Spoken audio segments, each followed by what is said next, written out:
no matter what you think about what you've done or what damage has arrived in your life. It doesn't matter who you were; it's who you are that's really important. The way that you act and the way that you respond is a barometer to who you really are. It's manipulative of the people to think that they can have an effect and direct somebody else's life through their misapplication.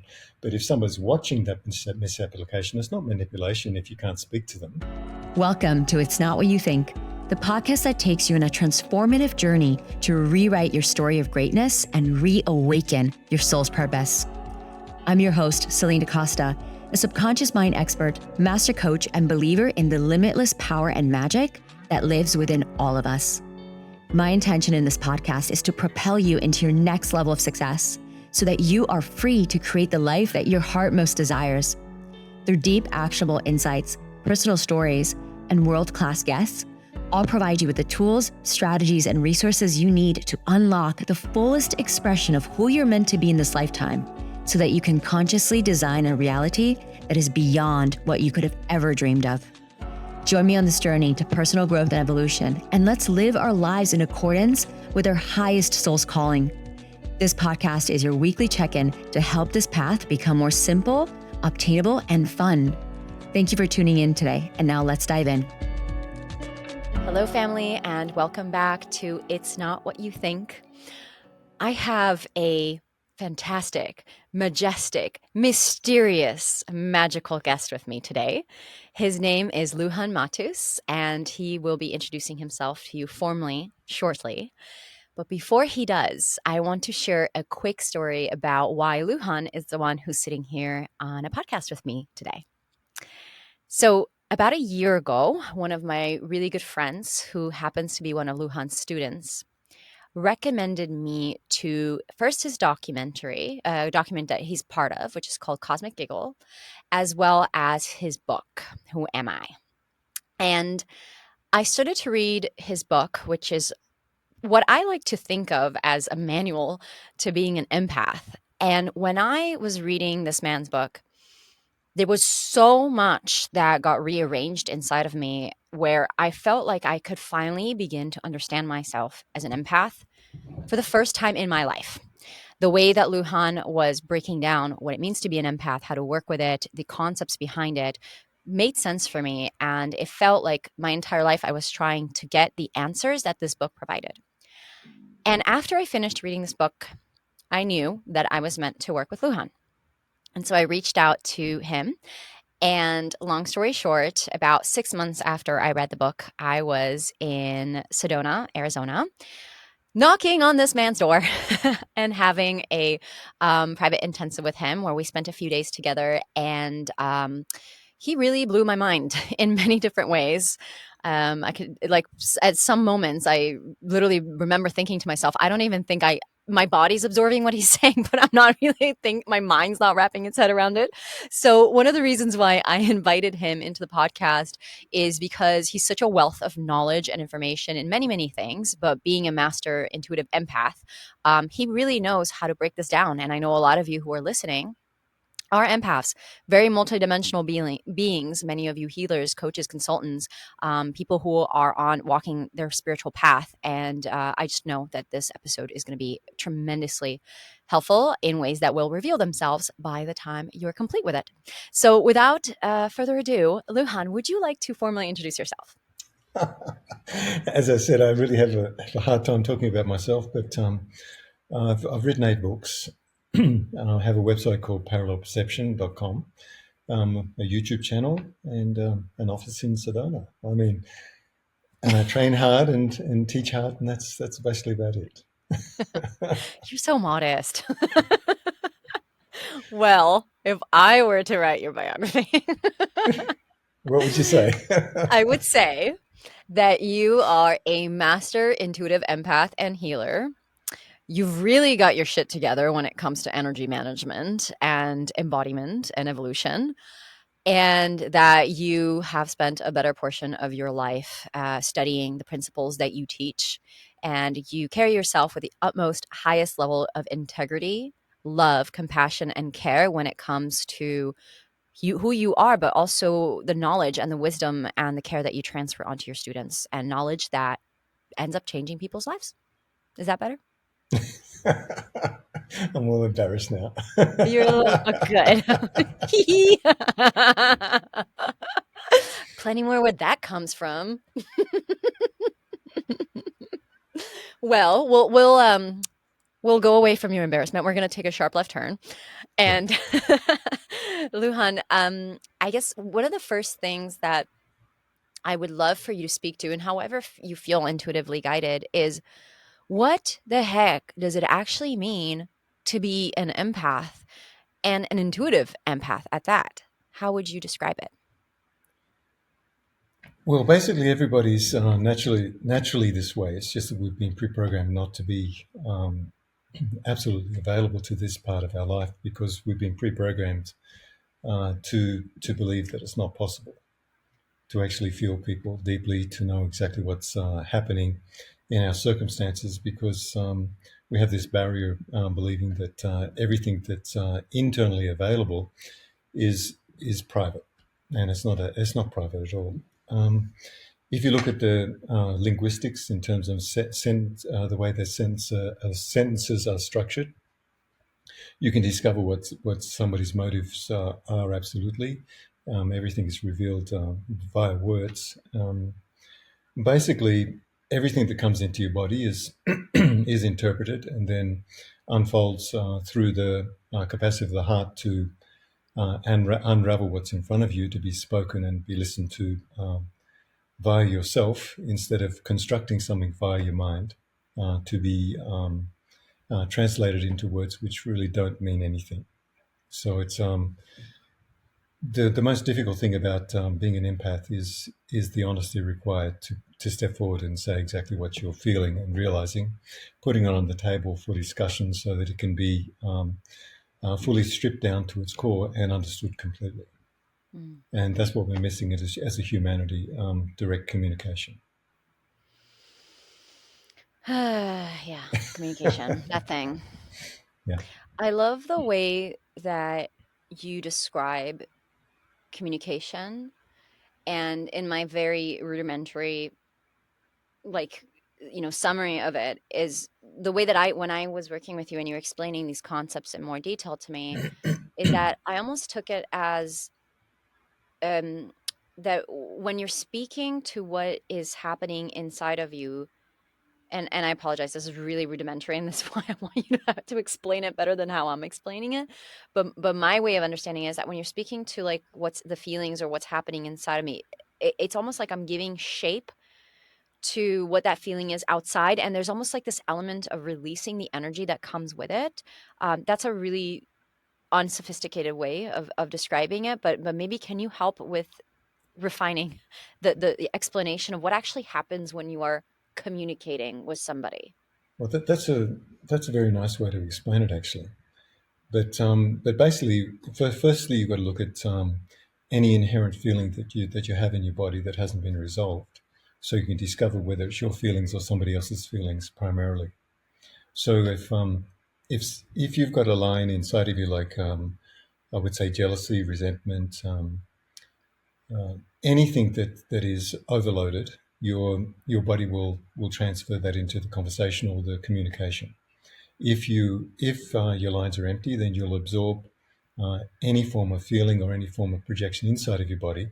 Your body will represent that in terms of interpreting what's being sent, and then translating it into a form of language which embraces exactly what's being sent, and you represent that.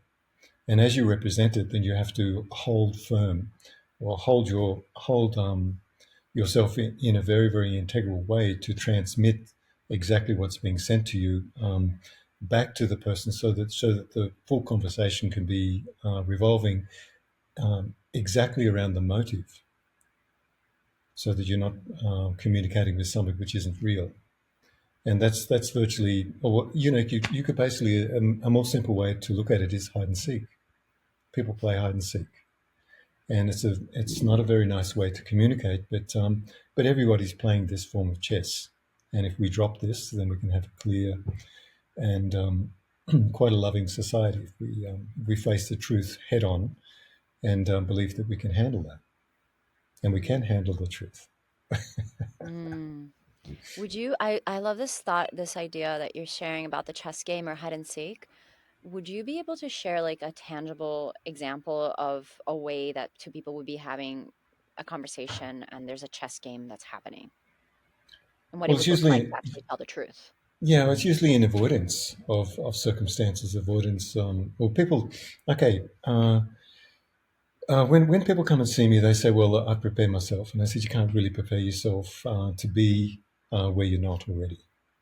You know, it's like having a preemptive idea of how you're going to represent yourself in the circumstances before you get there. So you're not really in the circumstances; you're preemptively flying towards the destination without being at the destination. And the destination's energy is much different to the idea presented within your own feeling centers and mind. Um, to be real, it's not really, you're not really prepared for the circumstance. And when people go into a circumstance like this, they really want the other person to have preemptively put themselves in the room as well. So so in that circumstance, you'll be dealing with basically a constructed circumstance which suits whatever is being constructed instead of dealing with what's really there. And when you deal with what's really there, then the growth mechanism spurs you to evolve into that, or the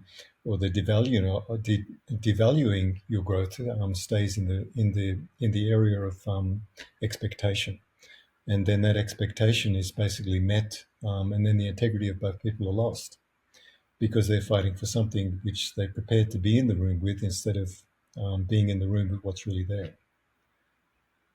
Yeah, it's just like a Mm. politician, Mm-hmm. you know. Mm-hmm. Mm-hmm. Yeah, this what this reminds me of is these moments when we're having conversations with people and then both people have some kind of agenda, Mm, but that agenda is not really being clearly communicated. And so both people are talking and exchanging words with one another and like trying to resolve something, mm, but the actual motive isn't being revealed. That's what I take from that. And I know I've had quite a few interactions and I've been much more aware of this since we talked, of mm. ways where, yeah, like we start conversations or people start conversations with us without really revealing what it is that they want to be saying to us. Well, it's just if you want to look at it really simply, if I was to have an agenda, then that agenda is worked. So you work the agenda to get to the goal, but the goal isn't really got to do with the evolutionary process of two people. So the agenda is like, I want something, but I'm going to move you towards what I want by just suggesting certain things incrementally until that agenda is fully in agreement by the person who who kind of partially sees what's going on and then agrees. Yeah, Mm. and What that is a agreement. Yeah, sorry. I was going to ask, what is a really common way that you see this play out with people, like either in relationships or business partnerships? Do you have some examples that people can kind of like start to visualize of how what you're describing could play out? Whatever it may be is a very difficult to talk about because usually in my own circumstances I let go of what's occurred and then trying to extract something from circumstance which I have completely forgotten or completely put aside because it's like, okay, let's look at it this way. If I meet somebody and they say, well, I've done this and I've done that, I said, you've done nothing at this point, and whatever you've done, you've got to let go of because I meet the person who's in the room with me right now. No matter what you think about what you've done or what damage has arrived in your life, it doesn't matter who you were. It's who you are that's really important, because the lessons of life are basically like that. People use who you were instead of who you are to demote you into a position of compliance instead of seeing who you really become in comparison to who you really were. And this is just life's journey. Everybody goes through stages, and those stages usually put on the table as some form of I've learnt, and I've grown through what I've learnt, but we're still growing through what we need to learn in every single moment that we arrive upon. So that it doesn't really matter who you were, it matters exactly who you are from the circumstance that you move into. Yeah. Yeah. Okay. Yeah. Ooh, And this it's is only reminding me. Yeah, and it's only it's only if you meet somebody who creeps up on you and say, "Well, I'm this way, but I'm actually hiding who I was because I'm not proud of who I was," and and they haven't come to terms with what they've done, and then they move into a circumstance and show you a complete picture of what you want to see instead of who they really are. They're the dangerous people, and most people operate on this sort of modus operandi. And even if it's innocently put forward as something that that is part of their personality, it's very disruptive because you've got to work through what hasn't been shown in comparison to what people want you to see. Do you understand? So it's like a cloak and dagger situation in a lot of circumstances with meeting people because they haven't let go of the fundamental feeling sense that they have to move through something which they're not proud of, and they give an image of who they believe that they want to be seen as instead of who they really are. And being who you really are is basically the best way to move forward. And then you can tackle that head on. Mm. Yeah. And how do you, I remember you gave me a really good answer, but one time when I asked you, how do you know like who you really are? Oh, that's simple. It's it doesn't matter. It doesn't matter. Look, if you got 30 years behind you, it's not your past that matters because you're from your own mind's eye, you will only retract back to instances in your life which suit you in comparison to how you want to present yourself. So yeah. So That just blew nothing. my mind. Yeah. Okay, go So ahead. you automatically have ideas that you want to put forward, and those ideas are set in stone because that's just the belief system which goes with that. So if you look at your own childhood, and it doesn't matter, even if you're 20, even if you're 50, if you're 60, you'll always go back to a frame which represents the only memory that you can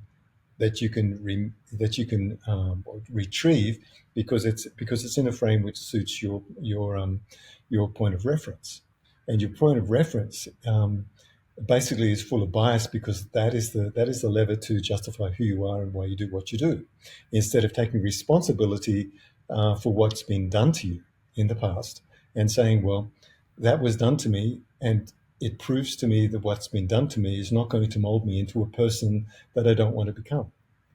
Yeah. So, but people see what's been done to me is as a reason to be the person that they are instead of the person they could have been because of the circumstance, showing them that they don't have to be molded into that circumstance via somebody else's input, and then blame the other person for who they've become instead of taking responsibility for who they are because of this, because the circumstances really were calling upon them to see that is not really who they're really meant to be. They're not meant to respond to that. They're meant to absorb that and say, well, who am I? Who am I because of that? And that proves who you are. So if someone's nasty to you and you're nasty back and you justify that, that shows who you really are. If someone's nasty to you and you absorb that, it hurts you, and you can say, well, I'm going to be a better person. I'm not going to become a reflection of that, because becoming a reflection of that means I haven't taken responsibility for my own frame of reference in terms of my own feelings and my own maturity. But most people go back into the immaturity instead of saying, well, I'm being challenged here not to be that person.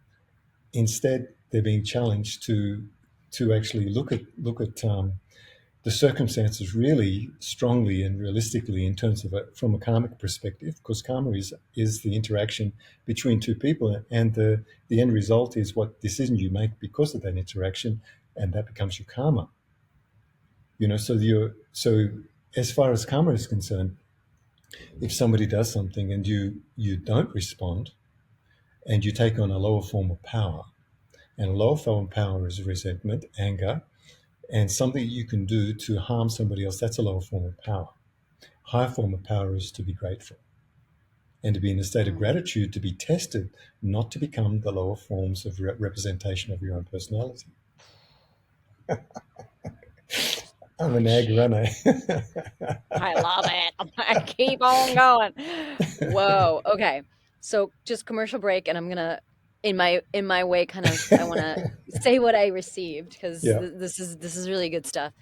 So what I heard is that we, when we find ourselves in the here and now, essentially, like for example, I'm 33 and I have 33 years of life that I can use as a point of reference. And based on my belief systems and my conditioning and the story that I've told myself about who I am, then I can essentially scan back to the past 33 years and like snatch up the memories and the times and the moments in my life that are fit to the story that I'm carrying now around this is who Celine is. And so Mm-hmm. whatever trauma, whatever beautiful memory or nasty memory, anything and everything in between that lives in my life, I'm just pulling up and just it fits into the story that I've created, as opposed to if I had a completely different story and a completely different identity that I constructed about who I am now, then I would look back at those same exact 33 years and pull up a completely different set of memories based on what that other story about what my identity is. So that's the first piece that I received. Mm-hmm. And the other piece is that a lot of then people, we become very fixated with what our identity is and who we are. And then I almost, the image that I saw when you were talking is like we're all these like puppets walking around wearing this mask, and based on like this is the story of who I am, and then one mask interacts with the other masks, interacts with the other mask, but it's not really the truth of who we are. It's just these masks that we've created that are just engaging with each other in some kind of twisted puppet play. And what is actually needed is that for us to show up as who we are right now, because if I were to be showing up authentically in a conversation with you, it's not about your mask and my mask. It's actually about who I am right now. And regardless of the pain that I've had in the past, of who I think I've been in the past, or who you think I am, or who you think I've been, it's really about dropping those expectations and dropping these stories that we're telling about ourselves and then showing up as who we are right now in the present with whatever is alive in this moment now. Is that kind of Absolutely, absolutely. But just imagine this, like what you just said. You just painted a picture. Now, just imagine you meet, say, an extraterrestrial that's from another galaxy, and they're not used to this type of interaction, and they're totally still because they don't have these interactive components within them that agitate each other to bring about the result of us of combined awarenesses becoming a sustained focus of awareness. Now, if I sit here and I don't have anything inside of me, and then I'm just watching what's going on, and I don't interact with that because I've got no response to it. So the biggest thing that you were talking about was the interactive play between two individuals, which can become complex, and it becomes the lives become more complex as the years go by. Instead of saying, okay, well, what I'm going to do is put the better part of myself on the altar of my own perception. And what do you consider the better part of yourself? The better part of yourself is the mistakes you'll never make again. And the better part of yourself is not to enforce the mistakes of somebody else upon themselves so that they can be put into a cage of representation of where they belong so they can't be free. So freedom is really the biggest issue that we've got in terms of allowing us to arrive upon a circumstance in the nuance of the vibratory essence of that situation. It's situational attunement, and what you're talking about is situational awareness and the complexity of situational awareness in terms of tracking something which doesn't really need to be tracked. So then we waste our energy in that. So if we don't have to track what's not necessary, then we come upon who we're really meant to be in that particular moment in terms of situational attunement. Now, if attunement requires someone to reflect upon situational awareness, then it's much more subtle. So situational awareness will fight for its circumstance to be revealed exactly the way the modus operandi puts it there, in terms of the person's consciousness, and that's a waste of our time. Instead of seeing exactly what really needs to be done in that particular moment and acting upon that. And what we've lost is this very, very simple application of perception, and instead we've got all these modus operandi that we've got to hoops we've got to jump through to become exactly who we're really not meant to be, and that's our word circumstance. At the moment, everybody's in the wrong spot at the right time, and it's the right time to see we're in the wrong spot right now, because the world is going upside down. So if the world is going upside down, we're going to make the decision that why is the world upside down? It's because our households are upside down, our communications are upside down. We're not being brought up with a sense of integrity, and we're not going out and saying, well, I don't want to really be involved in this because it's not right and it's not good for the world. It's not good for our communal circumstance. This needs to change, but we accept what's been put in front of us because we're being pre-programmed or emotionally destabilized on an emotional level. So we've got a psychotic and emotional upheaval, um, being practiced individually between people, and this goes right to the top echelons of our governments. So they're only a reflection of us. So it's not our governments which are at fault. It's actually the individual, because we're not standing up and saying, hey, I'm not going to do that because it's not really correct. Mhm. And how would you define integrity? Hmm. That's a big one. I mean, integrity is. I mean, okay. There was one time many years ago when I went to a friend's clinic, and she wanted to take a live blood analysis, and she was kind of strong and very, very violent. Yeah. So this is kind of like talking about integrity on a very, very deep level. And she took a drop of my blood, put it on underneath the microscope, and I was looking at it on the screen before she looked into the microscope, and the blood was not clumped. It was very, very clear. And when she looked into it, my blood ran like guinea pigs or across the screen, and she jumped away from the microscope. She says, I've never seen that before. And I said, look, I never knew my blood was going to do that, but it's running away from you because of your inherent violence towards me. And I said, I'm out of here. So that's integrity.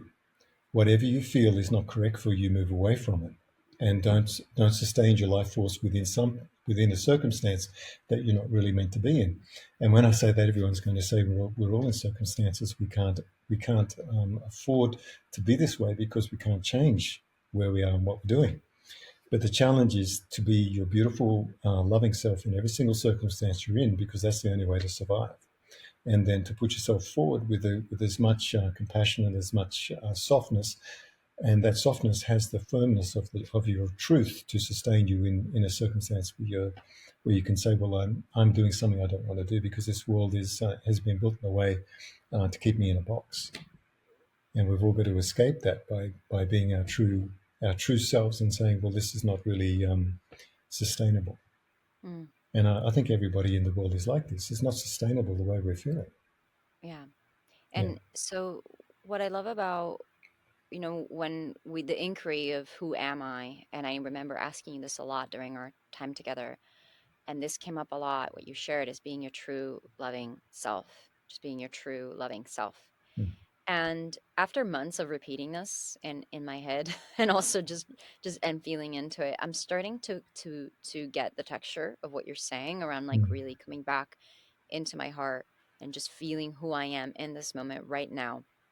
And but I would be curious for people who, are listening and thinking, what the heck does it mean to be your true loving self? Or, like, this feels like a very foreign concept. Would you be able to shed some more light, explain a bit more about what it means to be your true loving self? Well, you put yourself or your true feelings on the altar of your perception. Now, there are you in Power of Emptiness, in Who Am I, and Wishing the Dragon. I wrote about being, knowing, and not doing. So your being knows certain things. but the things that you know, are they really the truth? So you got to look at the things that you know and disregard what you know and not do them, so you can become something different to what you expect.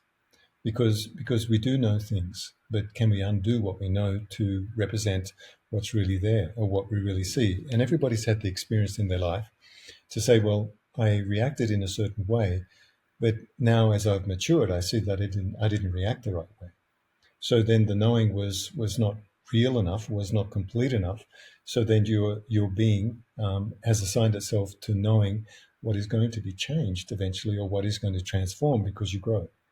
So the way to deal with being your truthful, loving, beautiful self is to put aside what you know and to look for the unexpected by not expecting the exchange of what's inherently inside of you. So being in this position puts you in a state of no place or nobody, and nobody can transform into what they're really meant to become, because somebody will transform you, the nobody, into something to represent what's being projected. Mm. Yeah, So and the moment. we all do this, but the thing is, we do it with knowings, but we don't do it with not doings. Ah, Lujan, you're tying my little brain in a knot in that one. What's the 5-year-old version? No, it's really true. But people do this anyway. They represent with their knowings and with their bias exactly what's in front of them, and they get locked. And this lock is fluid in terms of how people progressively grow through the ways and the means that they learn how to represent themselves through what they've obtained through their experience. But is their experience real enough to to evolve them beyond that circumstance? As you know, when people get to around 60, they get locked, and you begin to see that there's a repetitious loop, and they become hardened and they can't change. Yeah, and sometimes this happens when you're 30 and when you're 20. So that's really a travesty. It's you can see when people get older, they don't want to change, they don't want to represent something different because they haven't got enough energy to do it, because what they've done previously hasn't had enough substance to sustain a change when they're older. So if we can train ourselves not to be sustained by something which is not meant to be represented, and stand back and look at it gently, and truly not represent what you believe you know, but just represent what's entered you because you've emptied certain portions of yourself. These are called wind channels. Wind channels hold representations of feelings which are released in a biased fashion or an upheaval. Whereas that if your wind channels are empty, you'll represent what goes into those wind channels because you don't occupy them anymore, and that's an intuitive empath. So when the wind channels are empty, that say you've emptied anger, well, it's usually on the right hand side. This channel will absorb the person, and you'll know it's not your anger because you don't practice it anymore. So you won't have a reaction, but you'll speak to it. Yeah. This So one's important. yeah. So looking at what you've obtained in terms of what you believe, or how you believe, or who you believe you are, in terms of the feelings that you have stored inside of yourself. This is not a representation of you. This is a collection of something which hasn't been handled. And it hasn't been handled because we haven't been taught to not represent these feelings. And there's Shadows in the Twilight, in the front of the book, an old Indian asks, or the younger Indian asks the older Indian to represent truth, and he said there is a bad wolf and a good wolf. Which one is going to survive and which one is going to win by the end of my life, in terms of me becoming not integral, or becoming an integral human being? And the master said, the ones you feed. But we don't know what we're feeding. That's the problem.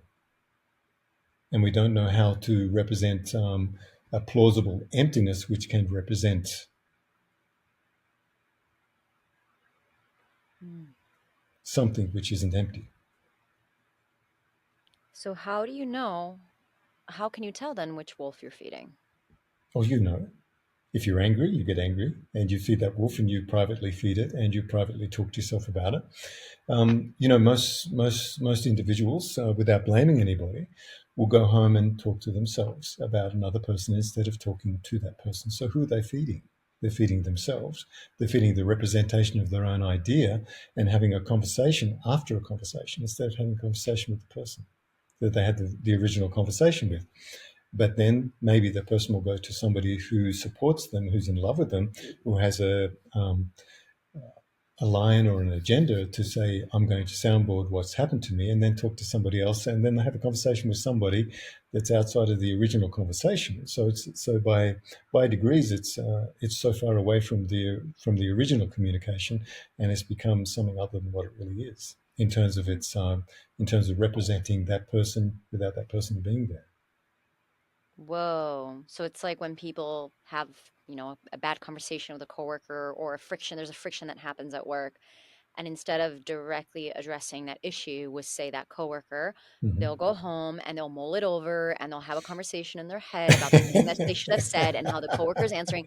And then they'll get really angry and mad about the thing that the Yeah, coworker yeah. said inside of their head. Okay. And then they'll go and talk to their spouse about it. And their spouse, because their spouse wants to be supportive and Yeah, loving, they're not going to say, oh, have you ever considered that coworker's perspective? No, they're going to be like, yeah, honey, how dare they talk to you that way, and da da da, because that's the spouse's agenda, yeah. unconsciously or consciously, is Oh, to consciously, support, never unconscious. unconsciously, Yeah, yeah, is to support the spouse and make sure that they're fulfilling their identity of being a good spouse. And then that person gets really empowered and righteous, like they feel righteous about how rude that coworker was. And then the next day they talk to their sister about it on the phone, and then their sister then creates another story on top of that, and basically it becomes this like huge convoluted energy vortex yeah, of just this whole drama that's being played out inside of that person's reality about that coworker that, as yeah. you shared, is so far off. Maybe that coworker was just having a really bad day, or their kid was really sick and Mm-mm. they misspoke to that person,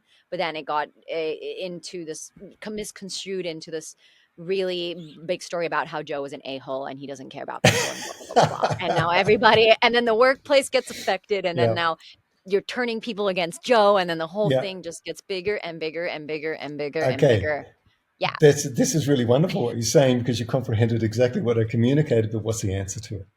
The answer to it is somebody does something, you communicate with them, but you watch them very, very carefully as you communicate, but you communicate lovingly. So if you get injured, you have to take responsibility for being injured, because that injury is a test. It's the first test that of your character, which is, what am I going to do with this injury? Mm, Yeah. So cool. yeah. So what do you do with that test? If you got the better part of yourself on the altar of your perception, what do you do with that person inside of you?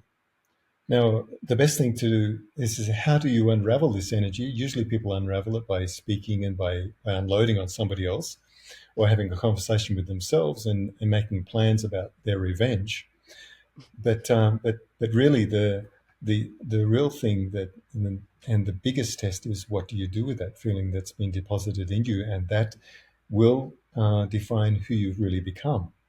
Now, how do you stop this from becoming something other than what it really is meant to be inside of yourself when you go home?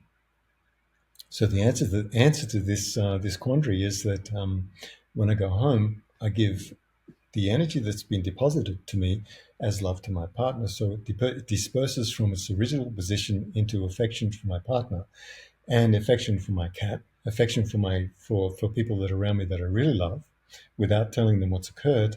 And then this feeling will be transformed into a beautiful feeling, and then the corresponding backlink, because there are backlinks to people. Because the moment I think about someone, I've empowered that situation to be still inspired to be operational. So if I don't do this, if I go home and give love to somebody instead of speaking about what's occurring, I've actually given love back to the person who's given me a duress, because their duress defines who I've become, and what I do with that creates who I'm going to be.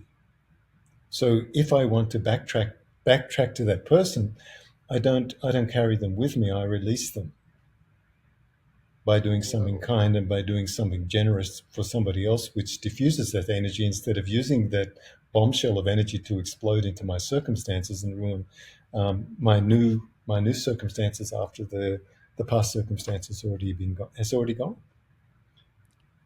Oof, I remember this one. This is potent. So what I'm hearing is that instead of carrying that anger at home and just kind of like making a whole concoction out of it and then basically copying and pasting the circumstances of the past, sometimes making them even worse and then projecting them into the future by talking to the spouse, calling the sister, making a whole big spiel out of it, then the real test here is when, that coworker, for example, deposited a passive aggressive, a violent comment inside of you and you feel hurt. Either there's a direct communication that happens in the now moment with that person to clear that energy, or if you don't do that and you take it home with you, another way to quote unquote, like, let it go is to transmute that emotion of anger, frustration that was deposited inside of you, transmute it into love for the people that you care about. And in that way, you are transmuting the energy from something that's toxic and poisonous, and low vibrational, into something that is love and gratitude, that you said is the, I forgot the exact words you used, but the higher road essentially, Yeah, of behaving. And when you do that, when you translate that into love, into gratitude, into that high vibrational state, then it means that automatically your now moment and also the new circumstances you create for yourself are going to be a reflection of that love and gratitude, as opposed to continuing to drag that yeah, anger of the past into the future. yeah. And the next thing people are going to say, how can I do that? How can I bear the burden of that? That is the burden we're meant to bear as changes of consciousness, as to transform consciousness into a higher state, into a higher vibratory state. Yeah, Like that's our job. that's our Is that job. what you mean? Yeah, that's Shit. everybody. That's everybody's job. Yeah, and Okay. and where you find yourself, where the job ends, is that's your threshold of your potential. Now, nobody wants to have a threshold of their potential, do they? No. Everybody wants to feel that they've got the opportunity to be more than what they are. Mm-hmm. Yeah, nobody can assign that to you. You have to assign that to yourself.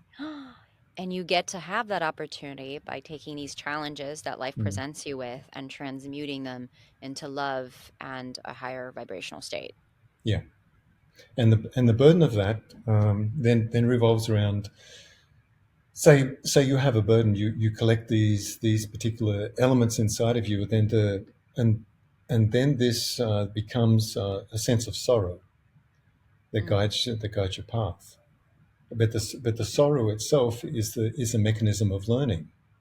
Without indulging in the sorrow, you learn enormous amounts of variables in terms of circumstantial attunement. But without that Mm. interchange, growth won't occur.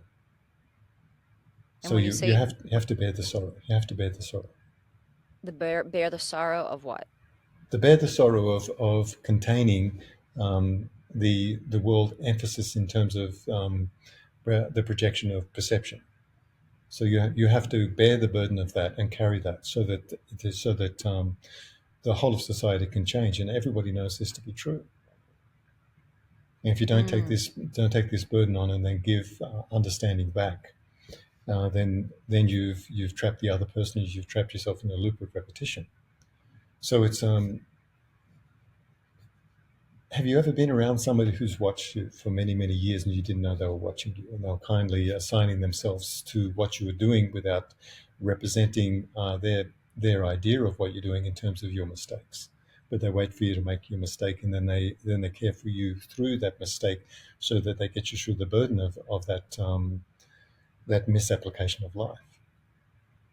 And then they pick you up and say, "Well, let's do something different here, because I couldn't talk to you because you couldn't see me, you couldn't hear me."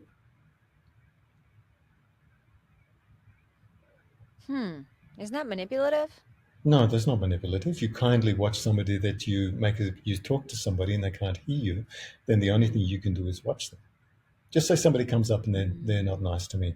I will watch them. I won't react to that, but I can't speak to them. Yeah. But I can represent myself through action, and knowing that they can't hear that they need to change, because it's not my Mm. responsibility to talk to them about change, because maybe I'm not their teacher. They haven't come to me for any Mm. assistance. Mm. So I watch them very, very carefully. I've done this with people for over 10 years sometimes, and then all of a sudden the penny drops and they go, "Oh, Lujan, I didn't realize." But even if they don't realize, they will change because the modus operandi bounces off the person who's observing because they're not going to react. So it's not manipulative. It's manipulative of the people to think that they can have an effect and direct somebody else's life through their misapplication. But if somebody's watching that misapplication, it's not manipulation if you can't speak to them. You have to assign yourself to standing firm, but not pushing your ideas, your ideologies on them because they can't formulate the understanding of why they need to change. So you're just kind to them. You just do what you need to do, and then slowly but surely they'll realize that you're not reacting. So you're not soundboarding back to them who they are through conflict. You just quietly watch them, and these are the people that you don't do. Because if you do them, then you activate them to be more than what they really should be in terms of how they've applied themselves. If you don't do them, you just it's not manipulative because you would be manipulated if you react. Do you understand? If you don't react, you're just watching. And if you're just watching, then you're being tested to see what happens inside of you. So it is actually the other person who's trying to manipulate you to become a representation of them in terms of your own version of what you're going to do in comparison to their application to you. So that's manipulation from the other side. So non-manipulation is saying, well, I'm not going to be manipulated, but I'm not going to tell you what I realize because you can't hear it, because they're not prepared to change or to even be available for that conversation. So if the conversation can't be there, then you can't say anything. So you've just got to be exactly who you are without responding in a way which will trigger the other person. Yeah. So that you go into a workspace and there's somebody in your workspace that you can't tell them because maybe they've got an authority over you and they've got emotional issues of control. Yeah. So you just watch them very carefully. You do what you got to do. And you've got two choices. You've either got an employer that's going to ask you to do something with enthusiasm, or you've got an employer that's going to tell you what to do with some sort of overriding feeling of controlling you. So you've got two choices to actually assign yourself to the first reality, even if somebody's not applying that first reality in terms of a person will ask you to do something and it's your job, or someone will tell you to do something and apply a feeling on top of that. So you've got two choices: to either react to the one who's reactive, or to assign yourself to acting as if the person has been nice to you, and that reveals who you are. You understand? Yeah, something that really So, just clicked in when you were yeah, talking about this is that the way that you act and the way that you respond is a barometer to who you really are yeah, now. yeah. And that's good, because if you're acting also in a way that that is not in integrity, then that's that's what you got to look at. But what I really like is that there's no excuses, and there's just this full sense of responsibility and ownership, that if I'm reacting aggressively to something, it doesn't matter how many books on philosophy and like kindness and spirituality I've read, Mm, mm, or how much I know about how I should have acted. At the end of the day, when the penny drops, it's really about how I am responding, and how mm. I'm acting in the now moment is a direct reflection of like who I am in Yeah. that moment. So what you're saying is you're not being manipulated. Mhm. Yeah. And you said, Yeah. isn't that manipulative? Now, if you took on the frame of being offended, then you're manipulating your circumstance from your directive in comparison to what you just applied. So the first thing you said is really true about becoming who you really want to be in comparison to becoming the response of the person that you don't really want to be seen as. And that's the biggest problem. People don't want to be seen as who they really are. They want to be seen as the projection of their own self-righteousness instead of really seeing their true response.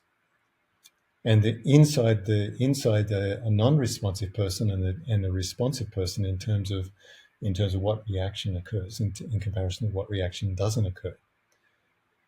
And then you've got to look at this in a much more deep fashion. Is if I was to say to you, you're wearing blue, and you're not wearing blue. Aren't I assigning my eyes to dress you in the clothing which is got to do with my perception of you when you're actually not wearing blue? Do you understand?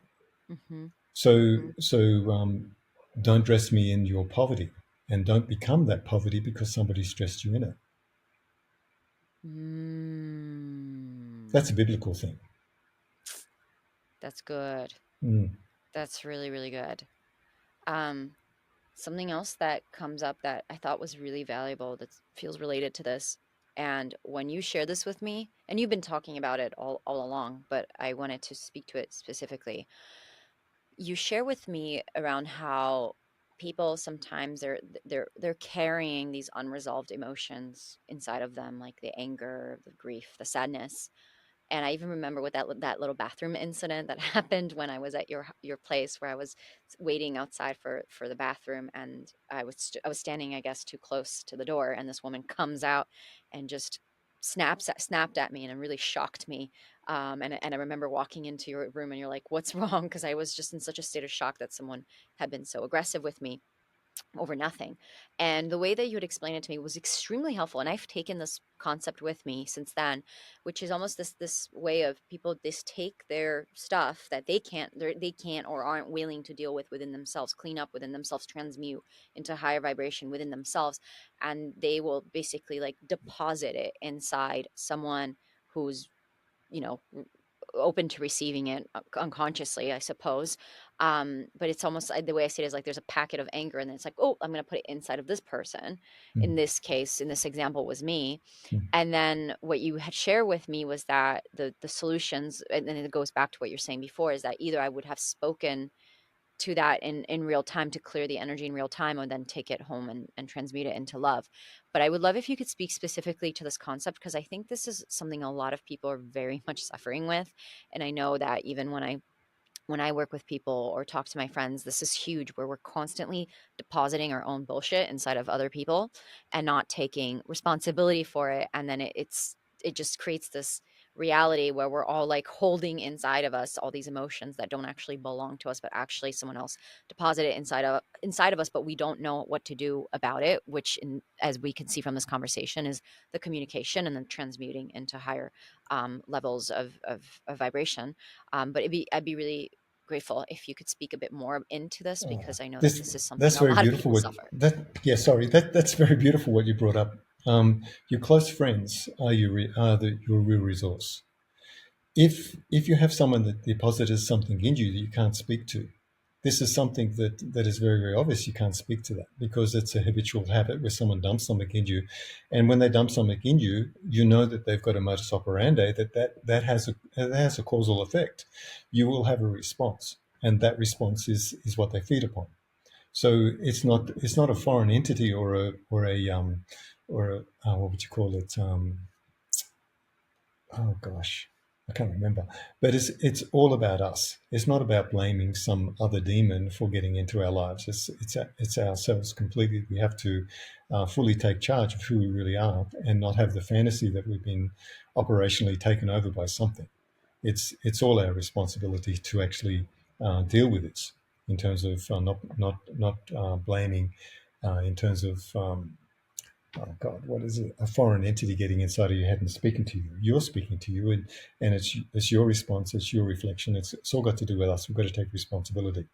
So getting back to the point. Sorry, I went around about there, but your friends are the biggest resource you've got. Now, if somebody deposits something into you can't speak to, then you're traveling upon the path where you need to resolve and need to be clear.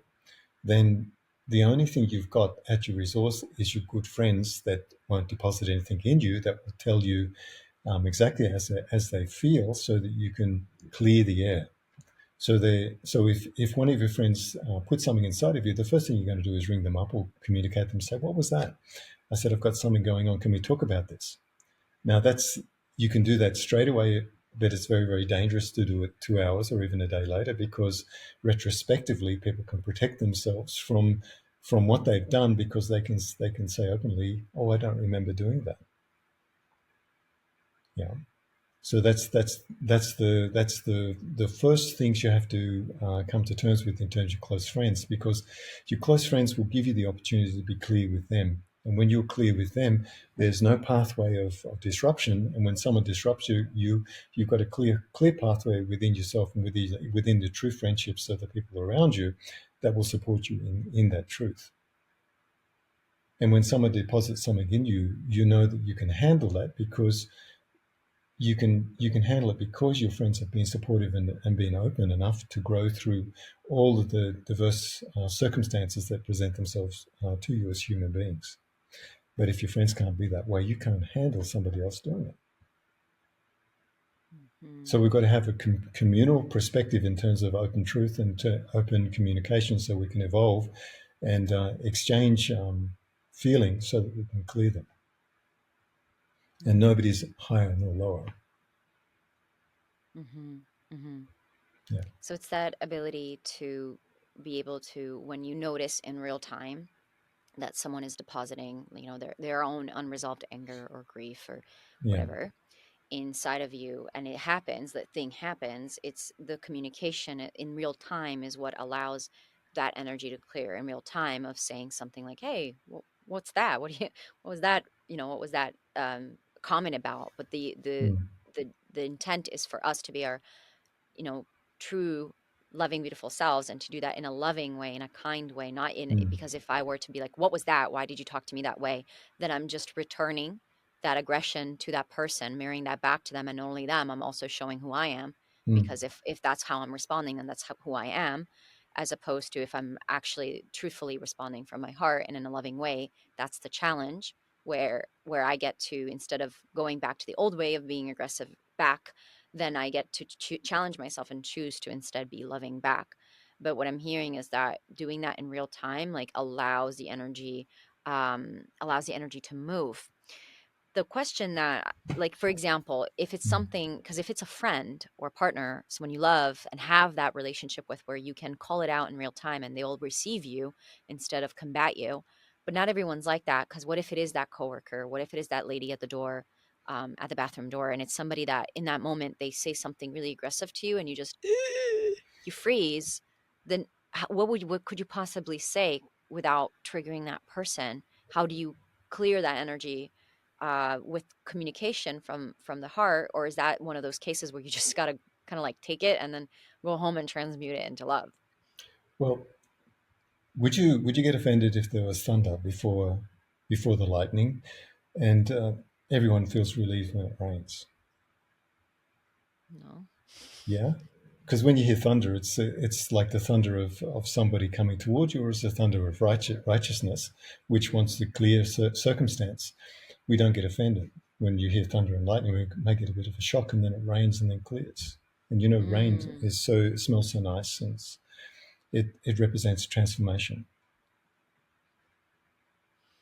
And I also see what too, you're would saying. you get offended when a tiger was taking you down in the last moments of your life? No, you would just fight courageously at that particular point and know that you've got no chance. So in a lot of circumstances, you've got to give up your right to fight something you can't beat, and also you've got to realize that thunder is just a representation of transformation. And transformation can be from a negative perspective or a positive perspective in terms of righteousness, because somebody may catch you doing something that you need to change, you know, no matter who you are. And even if someone can't capture you, then you must assign yourself to your own exchange in terms of, well, how can I be better?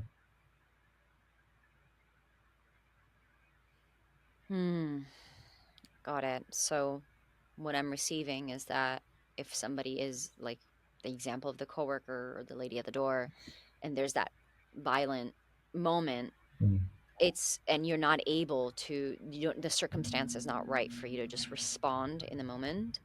It's that shock that the nervous system takes on.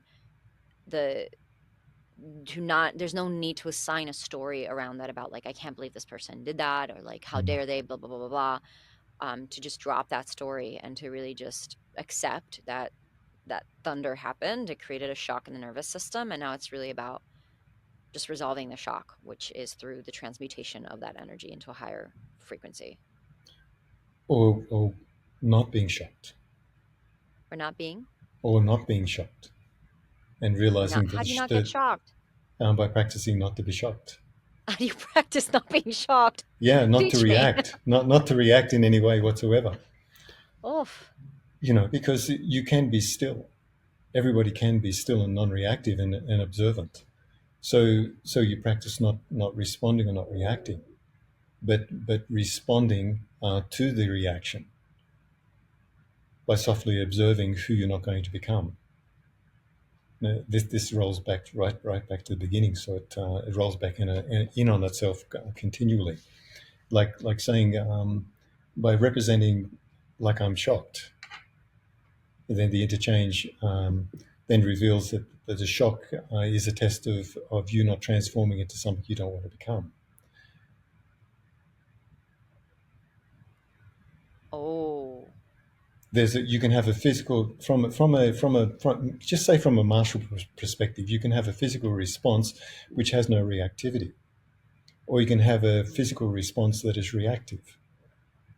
So it's just a matter of how you train your nervous system. So if in my country of origin, I had a constable who was a friend of mine, and he was in full uniform, completely armed, and he comes up behind me to pinch my elbow, and my physical reaction was to throw him off my body, and he went towards a sign, fell down on the ground, and I said, "Bob," I said, "What's going on?" And I picked him up, and we just walked as if nothing happened. So that was a response, not a reaction. So it was a physical response because of my training, but he knew that as well, so he didn't get offended either. He just knew it was a mistake to grab me from behind. And in a circumstance where there was a lot of people, so that's a response, not a reaction. So I wasn't angry, it was a physical response. So you can respond by realizing that something's happening, and your body just does exactly what it needs to do because you've trained yourself not to react, but to respond. So the response would be non-reactivity as far as somebody else is concerned. Even though you're moving tremendously inside, you're totally still and watching yourself moving tremendously inside. So that's a response. A reaction is not the handle. Mm-hmm. The reaction in terms of your own response. Mm-hmm. But to know that something's moving inside of you and you track that movement in terms of not being emotionally involved in that. And it's just like when you fall over, you automatically put your hand back to stop yourself from hurting yourself.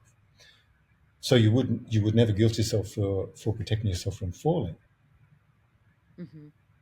Yeah. Mm-hmm. Mm-hmm. I see. So it's really the training of the nervous system, I think, is something that's really important, because what you're saying around having these moments of shock, there's also a certain nervous physical reaction that we're having. And what I am hearing as well is that, well, a lot of us, when we're not doing this training, is we're kind of like rewired in the way that we were in the past. But there's a rewiring that can happen through a nervous system for us to be in a response state instead of the old conditioning reactive state. Yeah.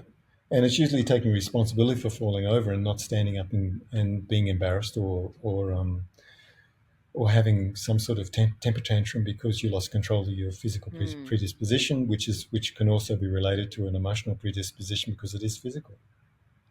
So how do you train your nervous system to be in response rather than reaction? By just quietly watching. Oh, man. And You've been knowing doing this that for a lot of years. For the people out there who are like, "What do you mean, sir?" Yeah. No, but like the intro people, the ones who are just like getting into this. How do you start that quietly watching path? By not doing your original behaviors to positively destroy what is destructive. To positively destroy what is destructive. Well, Yeah. The emotional pattern which is destructive, which keeps alternate patterns happening, you have to destroy that. And you can only destroy that by a non-response, by not paying into the energy which is making itself available and saying, okay, what is that doing in there? It shouldn't be there. So you destroy it by saying you don't belong. That feeling doesn't belong. I'm not going to become that. I'm going to be clear enough to see that I'm not going to become that. Uh-huh. But you can't see that until you realize that you've become something, and then you can assign yourself not to be that. It's all about everybody's personal experience about where they lose control, and that's where the lesson is, where they lose control. Yeah. But also too, where they have absolute control is also another lesson as well, because they're not allowing themselves to lose control. And this is a narcissistic viewpoint that they pretend they're not reactive, but they're doing it being non-reactive, but they're quietly assigning themselves to respond later on, which is That's covert. Yeah, I actually what that brings up, the question that brings up in me is what happens because you're saying around the stillness and being non-responsive and where's the line between authentically knowing that you're there, that you're really not responding and you're keeping yourself empty and suppressing the emotion and like just kind of disconnecting yourself from feeling the emotion. Well, you can answer that question. How many people have you met that you know that will covertly do something to you instead of do something directly to you? They've trained themselves not to react because they're going to respond in a way which is reactive later on. So that's so even though they seem still, they're not real because they're going to pay you back later on. So that means the person has a modus operandi around that. Um, you understand? It's like How can you it's tell? genuine. How do you know? Of course, you can tell because you can Sniff actually them see out? that. Yeah, you can see, you can feel it because you know that it's not real. And if you can't feel it, Mm. then you're left with the lesson of why didn't I see that? Okay. So it's like a Yeah, feeling of people who pretend that they're stillness and not non-reactive, but it's not real because they are suppressing their emotion. And basically, it's like you're gonna pay for it at some point yeah. in their Well, world. there are people like this in the world for sure. Everybody Oh knows yeah. this. Yeah. So, like a woman is much more gentle in her physical predisposition, so that she will observe what's in front of her and then respond appropriately in terms of what she can't handle, and that's the way that she's meant to do it, and get out of a circumstance which doesn't suit the delicateness of that particular personality. If that personality isn't delicate and they've got some sort of roughness in it, they'll pay back because they can't do it physically. They'll do it on an alternative level. And a lot of men do this too. So this is not really a fair way to act because it's covert and it's mean and it's not justified really because it's not truthful. Yeah, and you know that Ooh. our society has this in it, so that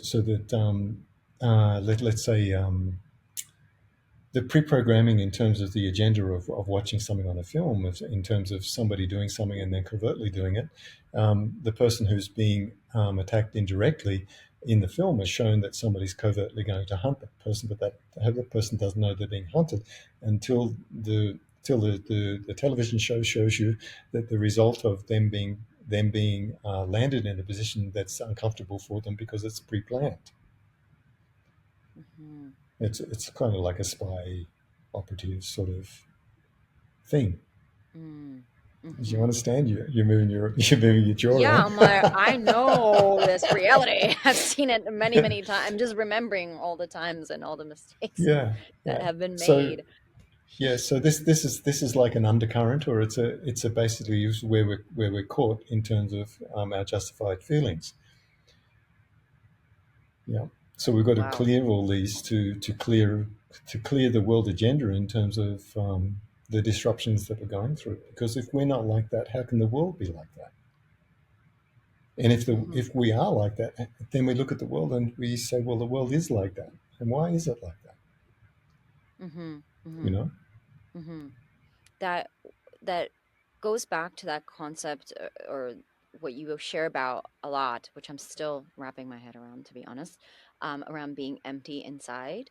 And I remember I shared this metaphor with you the way I understood it. And to this day, I always, whenever I get confused about this concept, I go Mm-hmm. back to this metaphor, which is being in this silent room and it is completely just you can't hear anything. And then the moment there's a single note that comes through, you hear it immediately because it's so quiet, as opposed to being in Mm-hmm. a noisy room and you can't really hear the nuances of certain notes because there's just so much chaos.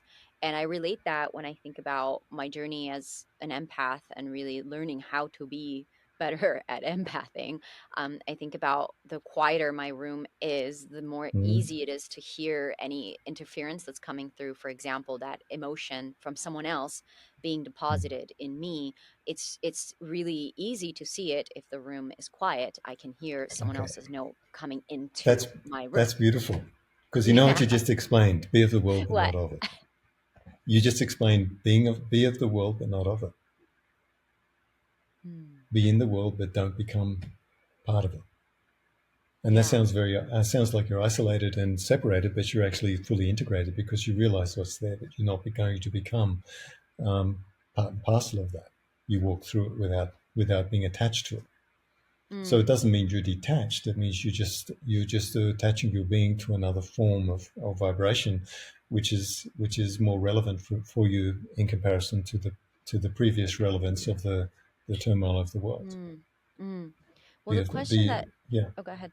No, it's Uh, okay. It's okay. Yeah. I was going to say the question that then burns, that begs to be asked is, how do I keep this room quiet and clean Like this.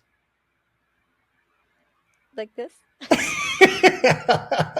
You just be still. You just be absolutely still. You don't I, I, you don't you don't deposit any part of yourself whoa. in. So I Yeah. don't need to do anything or like any Yeah. practice or any like, I just can do it Oh well, now. look, there is a practice. Just if you say you assign yourself the thoughts. I mean, the most relevant thing is that I can't get rid of my thoughts. That's what people say, and I don't really comprehend that because I don't have thoughts inside. Then they say, how do you not have thoughts? You just listen to your breath, but you don't listen to it. Mm. It's like don't listen to the thoughts. And how can you stop the thoughts from having sound vibrations inside of your head? So you listen to your breath without making a sound. So if you listen to your breath without going, you just listen to your breath without making a sound, then your mind will go, okay, I'll become universal instead of locatable. So universal mind is expansive. Non-universal mind is locatable. So if you're non-locatable, you have the functionality of absorbing information which is stored, that's got relevance for our growth, instead of giving ourselves relevance and not growing through that isolated Hmm. incident of mind chatter, which put you into a box that bounces on all the walls and never escapes. So if you listen to your silent breath, then anything you bump into, you've got to clear. That's so cool. Okay, I think I'm doing a better job at it than I thought I was. Yeah, okay. It's just, it's being, and the way you describe it makes it very accessible. Because it is simple. It is very, Mm. very simple, very, very practical. But the practical application of simplicity is only complicated because of complexity of people's assigned personality. If you don't have an assigned personality to become who you're really meant to be, and how do you know who you're really meant to be until there's circumstances assigned you to that situation, and then you find out who you are, and then that's your full responsibility. You don't need somebody else to point at you and say, "Look who you are." You should already know that by your own reflection. And if you become somebody else's modus operandi and reflect it back to them, then you're taking full responsibility of a circumstance that you can speak to. And if you in the same circumstance, if you can't speak to it, then you're responsible for what you contain within yourself. Mm. So we're responsible for a non-response, and we're responsible for a response, and it never ends. Mm. So life is always showing you or giving you circumstances for you to experience who you really are. Yeah, it's an obstacle. And we get to choose who we want to be, or the character that, like, how we want to develop ourselves Mm. as well, Yeah. in And the integrity. obstacle will be the barrier of your own perception. That's the obstacle. As soon as you find an obstacle, that is the barrier for your perception to go through, or to assign yourself to, so you can dissolve it. The obstacle is there to be dissolved. The obstacle is there to be dissolved. Yeah. That's the challenge That is the challenge. that we get to go through. And what's Yeah. the payoff, Lujan? The payoff is you'll become a resource and a loving resource for people who want to grow in that within that loving resource. Yeah. And that will represent itself after you've maybe your trials and tribulations for 20 or 30 years to be this individual that you can't assign yourself to be. Your circumstances assign you to be exactly who you're really meant to be in terms of your response to that. And that response is to be nobody, but nobody has enormous amounts of reservoir of information because nobody can assign themselves to universal consciousness instead of an isolated element of that. Whoa. Basically, what some people refer to as a quantum field. Yeah, the quantum field. Yeah. So you So can no tap matter into the so quantum field yeah. as nobody.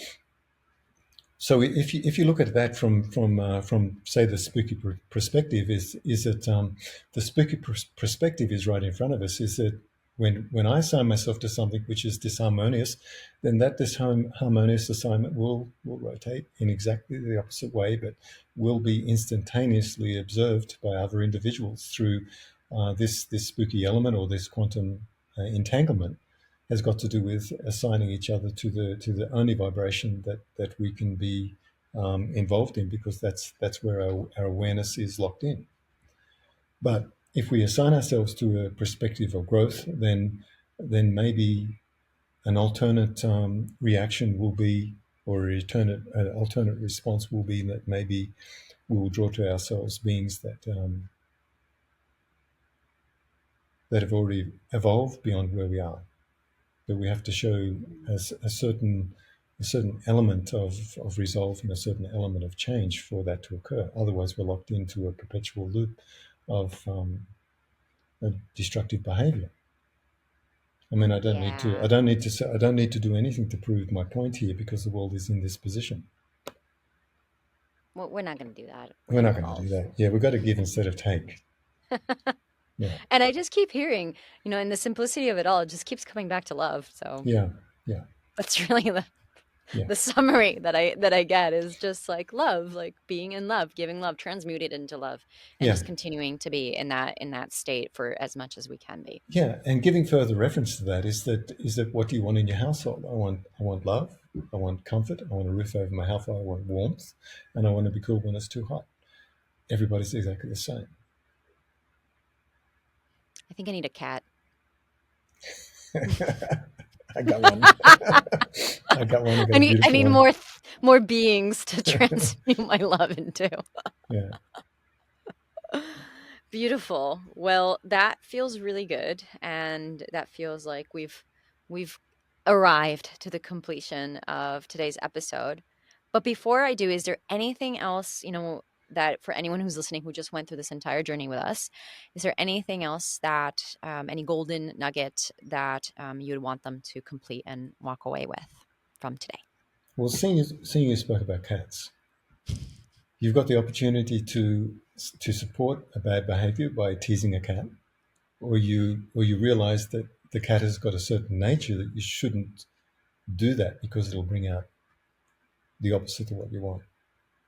So we're responsible in terms of how we tease ourselves and how we tease other people, Hmm.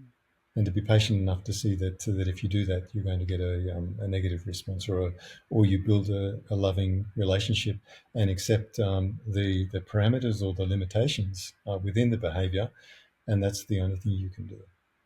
Hmm. Hmm. Beautiful. And Mm, being your beautiful, loving self. that's it. Ta-da! And Lujan, for anyone who's listening and they want to learn more about you and just go deeper into this rabbit hole, where and we'll link as well in the show notes. But where Yeah. can people find you? Parallelperception.com. I have a YouTube channel where I've got quite a few interviews. Um, as you can see, I don't know how to promote myself, but I have a hard time with this. Yeah, you can just find me through that. Just go to my website and you can contact me through contact or fill out a Yeah. form. Yeah. Cool. And I'll link Yeah. to that in the show notes here. And I also really highly recommend reading Lujan's books. Who Am I is my favorite. Well, I think And Power of Emptiness is probably the best one. that's the one you gave me. I read that one too. Yeah, yeah. That's Yep. a very beautiful one. It has all the material that we've been I speaking have about it here. with the signature to be your most beautiful loving self. Yeah. So I very much cherish that book in a non-attached way, of course.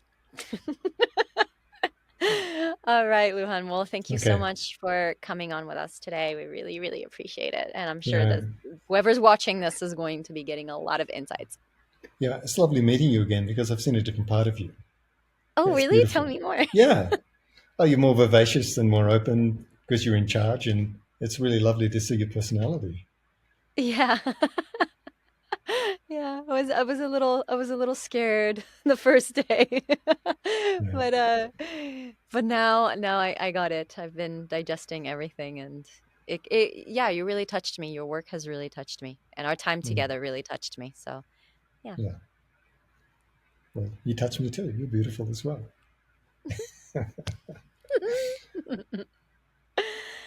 All right, thank you so Okay, much, lovely. Lujan. Thank you, beautiful humans, for tuning in to today's episode of It's Not What You Think. If you loved what you received today, make sure to subscribe so that you don't miss out on future episodes, and leave us a review on Apple Podcasts, as it helps us reach even more amazing listeners like you. If we aren't already connected on social media, come receive even more tips and inspiration by following me on Instagram at Celine DaCosta or visiting my website at celinedacosta.com. After listening to this episode, I invite you to take a few moments to reflect. What stood out to you? What were your key takeaways or breakthroughs? And if there was one action step you could take from this, what would it be? Thank you again for joining me on this journey. I'm sending you so much love, and I can't wait to connect in the next episode. Until then, keep sharing your unique gifts and living out your most magical life.